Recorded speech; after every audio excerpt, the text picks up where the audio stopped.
सिये राम मैं सब जग जानी, करहूँ प्रणाम जोर जुग पानी।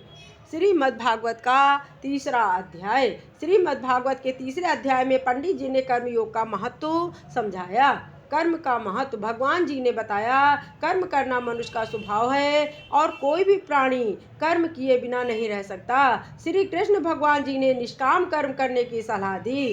फल की इच्छा किए बिना कर्म करना सत्कर्म का फल। श्री कृष्ण जी ने कहा, जो व्यक्ति सत्कर्म करता है उसे अच्छा फल मिलता है और जो दुष्कर्म करता है उसे बुरा फल मिलता है। प्रत्येक कर्म का फल अवश्य मिलता है, चाहे वो अच्छा हो या बुरा। ऐसी लागी रे लगन, मीरा हो गई मगन। मीराबाई की शादी भोजराज से हुई, लेकिन भोजराज जब मीराबाई के पास आए तो मीराबाई बोली, मैं तो गिरधर को अपना पति मान चुकी हूँ।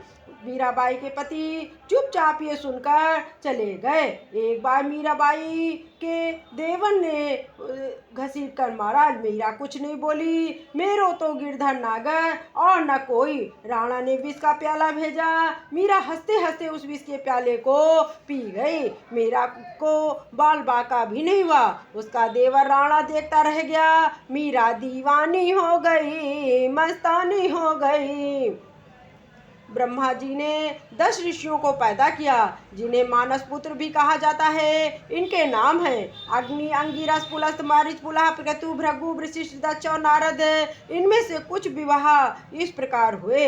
अग्नि की पत्नी का नाम स्वाहा है, वशिष्ठ की पत्नी अरुधंती, भृगु की दिव्या, दक्ष की प्रसूति, वीरणी। प्रसूति से 24 कन्याएं हुई और वीरणी से 60 कन्याएं। इस तरह दक्ष की 24 पुत्रियां, 84 पुत्रियां थीं। 13 पुत्रियों का विवाह धर्म से किया। राजा दक्ष की एक पुत्री का नाम सती था, जिसका विवाह भगवान शंकर जी के साथ हुआ। एक बार राजा दक्ष ने यज्ञ का आयोजन किया। इस यज्ञ में राजा दक्ष ने सबको बुलाया, लेकिन शंकर भगवान को नहीं बुलाया।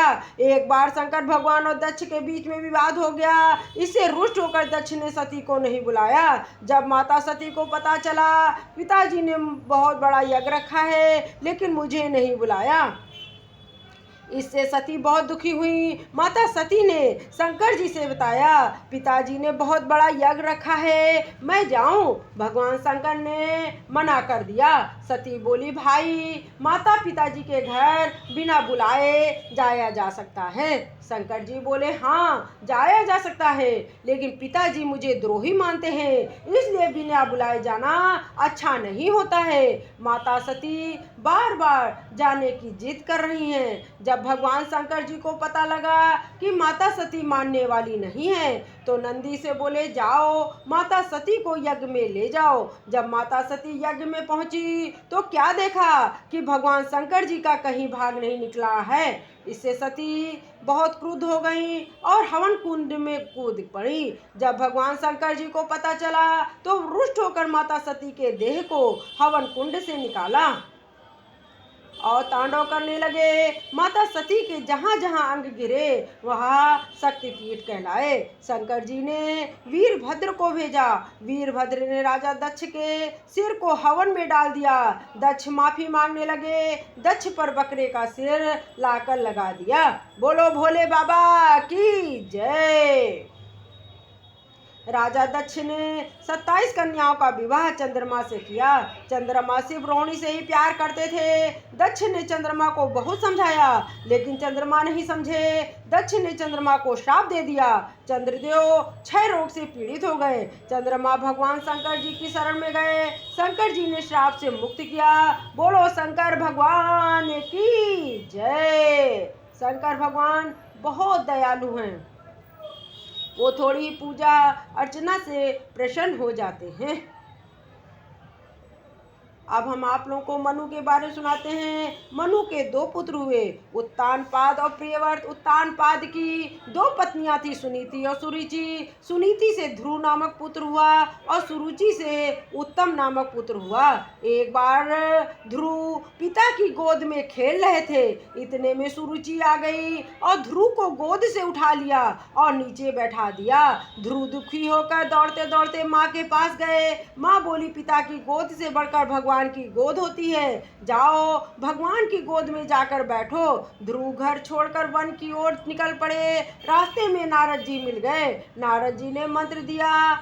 ध्रुव यमुना तट के किनारे बैठकर मंत्र का जाप करने लगे। नारायण जी तपस्या से प्रसन्न होकर प्रकट हो गए। बोले, ध्रुव मैं तुम पर बहुत प्रसन्न हूँ, वर मांगो। ध्रुव को भगवान जी ने वह लोक प्रदान किया जिसके चारों ओर चक्र घूमता है। आगे चलकर ध्रुव ध्रुव तारे के रूप में आज भी चमक रहे हैं। प्रियव्रत और स्वयंभू मनु के 2 पुत्र थे और एक राजा थे। उन्होंने पृथ्वी पर शासन किया और उन्हें पृथ्वी का सम्राट बनाया गया। प्रियव्रत ने 7 दिन तक घूमती हुई पृथ्वी पर दिन कर दिया और उसके रथ के पहियों से 7 समुद्र और 7 द्वीप बन गए। प्रियव्रत भगवान के परम भक्त थे। उन्होंने भगवान की भक्ति को अपनाया। भले ही वे पूरे ब्रह्मांड के स्वामी थे। देव ऋषि से भक्ति का उपदेश प्राप्त किया था। ऋषि भारद्वाज हिंदू पुराणों और वेदों में एक प्रसिद्ध महर्षि थे।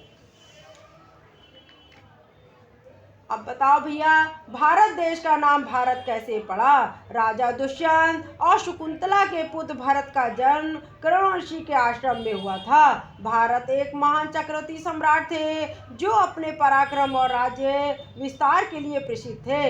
इनके नाम से ही देश का नाम भारत पड़ा। अजामिल भगवान विष्णु का परम भक्त था। उसके 10 पुत्र थे। सबसे छोटे बेटे का नाम नारायण था, लेकिन बाद में माया में पड़कर पाप कर्मों से लिप्त हो गया। अंत समय में नारायण को पुकारा। विष्णु भगवान के दूत आए और मोक्ष को प्राप्त हुआ।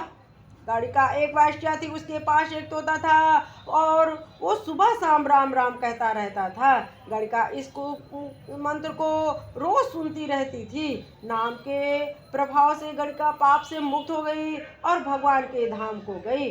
कलयुग केवल नाम आधारा, सुमिर सुमिर नर उतरहि पारा। राधे राधे।